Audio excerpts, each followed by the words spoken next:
Welcome to the second episode of the Dmitry Staffing Show. Now, are you pumped? You should be pumped because now we're going to be talking about looking for a job. Now, you got to get excited. You got to get pumped because this process is a long process, and a lot of people get frustrated. A lot of people leave the job market because the search takes too long, and don't let that happen to you. Stay at it, stay strong, and I'm gonna walk you through what you need to do to get the job that you want.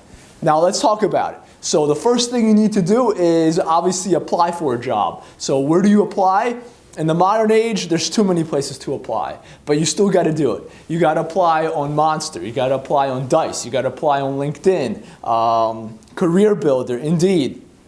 People ask me, why should I go to all these places? Why can't I just apply on Indeed and that's it? No, that will not work because you just never know where a hiring manager is going to find you. Some of them just post their jobs on LinkedIn. Others just post them on Dice. Others just Monster. So I know it takes more work, but the goal and I guess the thesis of this episode is you gotta hustle. You gotta hustle, you gotta get pumped, you gotta get excited because this is gonna take a lot of energy and time, but at the end of the day, this is worth it. This is your life. This is your career. So yes, you gotta go to Monster, Career Builder, Dice, LinkedIn, and Indeed. Now, if you watch the first episode, you gotta follow what the first episode told you. You gotta, when you apply for jobs, you gotta change up your resume based on the keywords. So, and then you apply. Now that's gonna take more time, but you gotta do it. So you go to all these 5 places, maybe 6, maybe 7. Maybe there's some websites I haven't even mentioned for specialties. You go there, you apply there, and using the keywords, and then the next process also starts because recruiters are going to start calling you. You're going to start talking to hiring managers. Now, this is where a lot of folks make mistakes. They think, oh, I'm a passive job seeker. I have a 9 to 6 job. I can't talk to recruiters during the day. I might lose my job. Oh, wow. Don't be like that. You need a job. And if you refuse to talk to hiring managers, guess what happens when you refuse to talk to me? When I call you and you don't want to talk to me. I just go down my list to the next person. And then you lose the opportunity. And I know it's tough that you're at work and you can't talk to recruiters and you're scared to lose your job. Well, deal with it. Life is hard.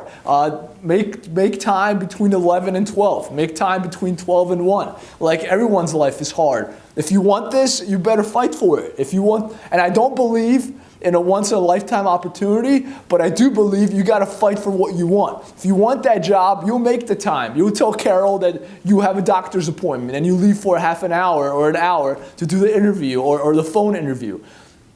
Also, obviously, you could do the interviews from 5 onwards, but a lot of folks, a lot of recruiters and hiring managers specifically also work just 9 to 6. And they're out of the office after 6. So you have to make time during the day. And that brings me to the next point, timing.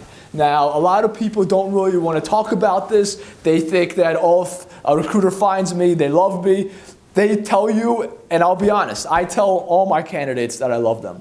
And so do other recruiters. And guess what? They're working with other candidates as well. And timing is very important. Timing determines whether you are the prime candidate or if you're a backup or a second backup. So it's very important that you get the timing right. And that means talking to recruiters when they call you, talking to recruiters during the day, talk to them after work. Yes, some recruiters will call you during the evening time or during the weekend. I'll call people during the weekend. That's what I do. I work 24/7.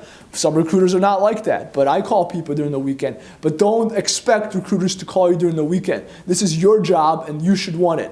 Now, in terms of timing, another thing I want to talk about is submission to multiple recruiters. Now, this is a topic that a lot of folks have when they contact me.